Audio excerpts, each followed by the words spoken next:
Hello everyone, welcome to Chaudhary Data World channel.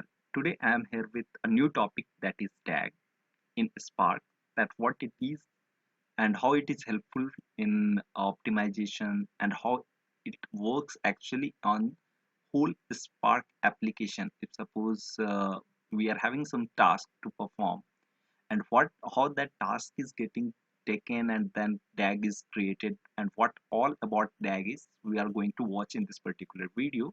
So let's get started with the video.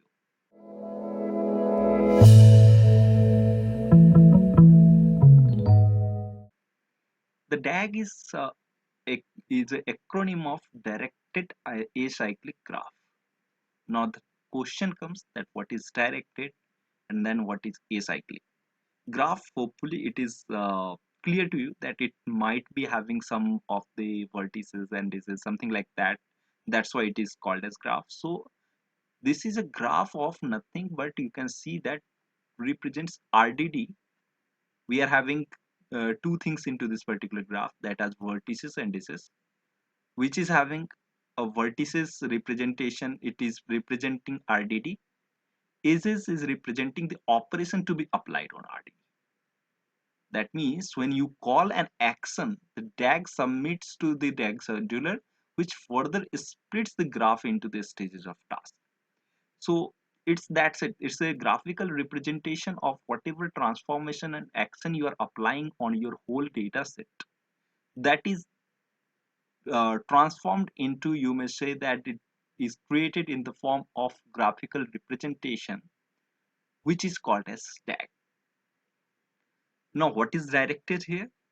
So in DAG, operations are executed in a specific order. Of course it is going to be, if some operation you are performing, that means loading the data right from the file to having some transformation and then execution of some action like display or to write that data into some SDFS. So all these things are directed into a specific order, right? So that is why it is called as DAG. Another thing we are having is acyclic. That is, suppose you are having some graph which is looping in itself. That means if you are having some step, if you that particular transformation is looping into itself, it's not possible into Spark. Since if that is the reason, because we are having separate RDD for your separate transformation. That if you are aware of that, how this RDD it is working, or all the data frame it is working, all these things are immutable in whole of the Spark application. That means whatever is data frame you have created, you have taken it from the data set, and whatever the transformations you are applying, each of the time new RDD or the data frame it is getting created. It is not like that the previous one is getting changed and it is that previous one only which is into the next transformation. It's not like that. It's completely different. It's a new RDD or the data frame it is getting created, with which represents that your whole of the transformation cycle, it can't be end up into some infinite loop. Every time whatever transformation you are having, it will go right straight, it will go right into the new transformations and creation of new RDTs only. It can't end up with having infinite loop. So that is acyclic. After that it comes that what is DAG. So in DAG, of course, this DAG is the graphical representation of whatever transformations you are going to apply into your data set, and that is getting created, this DAG is getting created by DAG scheduler. This is only the important unit of whole of the Spark application which is responsible to create this DAG. Now we'll be watching in detail that how this DAG scheduler is even working on a Spark application. This particular block with whatever you are watching in front of you. So this is how whole of the concept is applied into this DAG scheduler, and what are responsibilities DAG scheduler handles. All these things are in front of you. So first of all, what it is getting done, Whenever you are having some Spark job that you will of course submit, right? In Databricks you go and then write some code and then shift plus enter you do. At that time, as you do enter, that job is getting submitted to the Spark application. So this is that state. As soon as that is getting submitted, after that RDD or the data sets, whatever you are having or data frame, that is getting analyzed first. Here only I have already explained the lineage concept. It exists in this particular point only. That means lineage of RDDs are getting created. That means which all RDDs are connected to which all RDDs are at which transformation. All these informations are getting analyzed over here. Of course, if the RDDs are getting analyzed, lineage is getting formed. After that, it is getting optimized. This is only the beauty of all of this Spark, that it is optimized. It is not like that if it will do the repetitive task, it will optimize itself.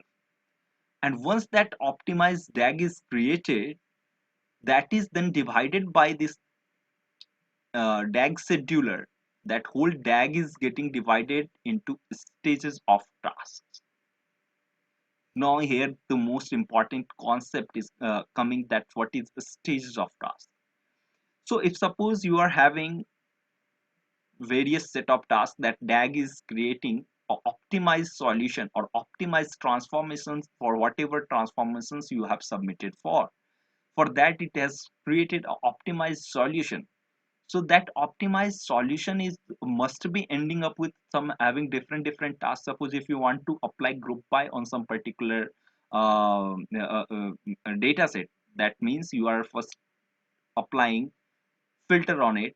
After filter you are going to apply group by on it. So definitely there internally there must be some of the steps which will be common between this filter and then that group by, right? So this common thing, it is getting analyzed, and this is only called as optimization. That means it will eradicate that common thing and it will do both of the common things in a single task. That means whatever similar type of tasks are there that are divided on the chunk basis, that chunk is only called as stages. The similar tasks are put into one stage, then another task means whatever category it belongs to. And this categorization, how it is getting done, it is by judging the hardware of your worker nodes. If you are not already aware of this, what is a worker node and all, you can just check out that architecture of the PySpark or Spark in my previous videos. So this worker node, whatever your configuration as is, all these are getting taken care, and then it is getting categorized that what all tasks are similar, and whatever similar tasks are there, those are kept into different stages. Those stages are submitted to the cluster manager. This is the next action of this DAG scheduler. Let me go back to the architecture. Here you can see first driver program was created. After that cluster manager was in between. Between this driver program and cluster manager, it is DAG present over here somewhere. And after that, this cluster manager is managing these worker nodes. The last node, that means whatever the virtual machines on which actual task is going to be run. So that is getting managed by this cluster manager. So stage submitted to the cluster manager. After that, each task in stage allocated with CPU and memory. Whatever the device requirement are, whatever the hardware requirements are. So each of the task in stage, that means stage is something which is the group of different similar tasks. There are similar tasks are categorized into different groups that are called as stages. So each task in those stages is allocated with CPU and memory from the worker node, which is getting done by your cluster manager. After that, progress and failures of tasks are monitored, and all these things are monitored by the cluster manager, and then it is getting this information is getting transferred to your DAG scheduler. That means it is responsible for scheduling and optimizing the execution of tasks. So it's more likely to be focused on optimization of your whatever transformations you are doing, and then categorizing those whatever tasks it has created. So categorizing those tasks into stages, and then passing that whole thing to the cluster manager. This is the hardcore, you may say that the it's having this much responsibility, which is the very vital responsibility of this DAG scheduler is. We will be now jumping to the Databricks. There we will see that how this DAG even looks like, how stages look like, and in that stages, how task is looking. You must be clear by seeing whole of this architecture that only three things are there. First one is DAG, another one is stages. That means when DAG is getting created, that is getting categorized into tasks are getting categorized into stages, and once your stages is there, definitely the task will be inside that stages, correct? So let's jump to the power this one, uh, Databricks. Here you can see I have just taken one example. As soon as you run this code is nothing but if you are taking the input data from some CSV file, after that you are doing some transformation. This is stage 1 and then the stage 2. I have just taken up the example. You may ignore this stage 1 comment, otherwise it may confuse you.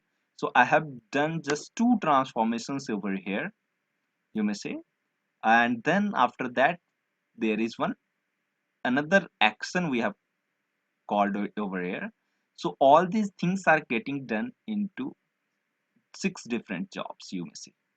And in that, if you will click on for job 0, you will see over there that it has been divided into stages. You may see, right, that here in these jobs are nothing but the different stages which we talked about. That means whatever your transformations you have passed for, that means whatever your requirement for that data set transformation is, it is getting transferred to the DAG scheduler. DAG scheduler then creates the chunks of similar tasks which is called as stages. So you may see that this is the first stage, this is stage 2, stage 3, like this different stages are there. Once we click on this stage, we can see the DAG related to that stage, and in that stages what all different tasks are there, you can see there. So here is the DAG visualization. This is how your DAG looks like. This is something, it is only the graphical representation of your whole of the transformation you are going to apply for the dataset. So this scan text is the task inside this particular stage. This is the stage 0. That means these are the few of the tasks which can be parallelly processed on your uh, worker node. So in that there is task that is scan text. After that, this is the second task. Like this, there are different stages created over here by the DAG scheduler, which consist of different tasks inside it, and those tasks are lastly get computed on your virtual machine, you may say, or you may say the worker node or the executor. So this is a scan text, deserialized to object. All these things are the tasks which are getting categorized into the stage 1. Lastly, we saw the stage 0. Then this is stage 1. So like this, it has been categorized into different stages with having different tasks inside that, which is getting at last executed by your executor, worker node, whatever you may want to say. It is getting executed with that particular physical machine. So this was whole about your DAG. Hope this is very much clear to you. This thing you found it very simple. If you found this video helpful to you, kindly like to the video, subscribe to the channel, Thank you so much guys for watching the video. See you in the next one.